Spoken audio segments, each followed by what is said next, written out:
মানুষকে দুর্বল করার জন্য শয়তানের কিছু ট্র্যাপ, শয়তানের কিছু জাল আছে। এই জালগুলোর মধ্যে 1 নম্বর হচ্ছে নারী, 2 নম্বর হচ্ছে মদ, 3 নম্বর হচ্ছে গান, 4 নম্বর হচ্ছে হলো আপনার ডান্সিং, নাচানাচি। সর্বশেষ যে জিনিসটা সেটা অত্যন্ত ডেঞ্জারাস, সেটা হলো মানে হিংসা, বিদ্বেষ, অহংকার। এগুলো হচ্ছে শয়তানের মেইন ইম্পর্টেন্ট নেট বা ট্র্যাপ বলতে পারি আমরা।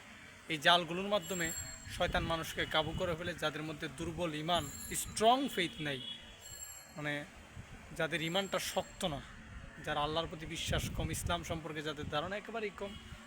একেবারে কম বলতে আমরা যারা বাংলাদেশের মানুষ তাদের কথা বলছি, নট দ্য অ্যাব্রড পিপল। বিদেশের মানুষের যদিও তাদের কর্মকাণ্ড খারাপ, কিন্তু তাদের মাইন্ডটা একদম ফ্রেশ, তাদের মধ্যে হিংসা, বিদ্বেষ, অহংকার খুবই কম। তো যে জালগুলোর কথা বললাম, এই জালগুলো থেকে আমাদের বেঁচে থাকতে হবে, প্রকৃত মানুষ হতে হবে। এটাই হচ্ছে আমাদের চাওয়া পাওয়া।